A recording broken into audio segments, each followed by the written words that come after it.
Listen, जब हम president के इलेक्शन में जाते हैं तो प्रेसिडेंट के इलेक्शन के टाइम पे रिमेंबर, अगर लेट्स से देयर आर दो लोग हैं, person A and person B, they both want to contest for the position of president, दोनों को लड़ना है, तो पर्सन ए को सबसे पहले जाके इलेक्शन कमीशन ऑफ इंडिया के सामने 50 प्रपोजल्स लेके जाने पड़ेंगे। अब ये 50 प्रपोजल्स कौन हो सकते हैं? ये एमपीज हो सकते हैं, ये एमएलए हो सकते हैं। तो 50 एक्चुअली काइंड ऑफ प्रपोजल का मतलब है कि वो इलेक्शन कमीशन ऑफ इंडिया को अपना 50 मेंबर्स का सपोर्ट दिखा रहे हैं कि देखो अगर मैं इलेक्शन लड़ूंगा ना तो ये 50 एमपी एमएलए हैं जो मेरे सपोर्ट में है और मेरे को वोट देंगे, ठीक है। तो जब ये 50 प्रपोजल्स लेकर चला जाता है तो इलेक्शन कमीशन ऑफ इंडिया बोलता है टिक मार्क मिल गया आपको। अब इलेक्शन कमीशन ऑफ इंडिया उसको एक और डेट देगा और उसमें कहेगा कि ये 50 तो मैंने देख लिए लेकिन ये नंबर पूरा नहीं है टू विन द इलेक्शन या ज्यादा मेजॉरिटी शो करने के लिए। तो इलेक्शन कमीशन ऑफ इंडिया इसको बोलता है कि अब क्या करना, आपने प्रपोजल्स लाए थे, अब दूसरी बार लेके आना 50 सेकेंडर्स सॉरी 50 सेकेंडर्स, ये भी कौन हो सकते हैं? एमपीज और एमएलएस। नाउ रिमेंबर, जो प्रपोजल्स में जो 50 मेंबर्स यहाँ पे थे वो यहाँ पे नहीं होने चाहिए, दे शुड बी डिफरेंट।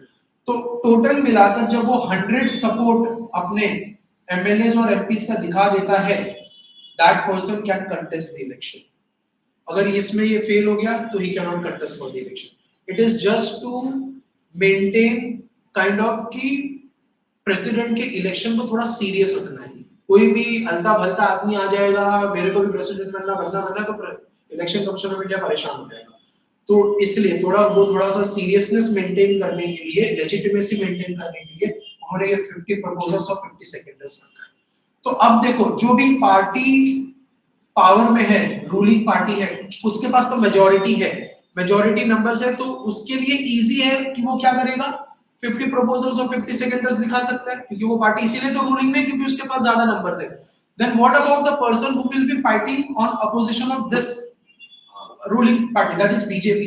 जैसे बीजेपी ने अपना कैंडिडेट भेज दिया, इसके पास आराम से 100 नंबर्स है, दिखा दिए, एक पर्सन इनका नॉमिनेट हो गया, person A. Let's say person A was Salman Khan, ठीक है, सलमान खान नॉमिनेट हो गया, अब ये बन सकते, मतलब ये इलेक्शन लड़ सकते हैं। पर्सन बी इज विवेक ओबराय, ठीक है, विवेक ओबराय।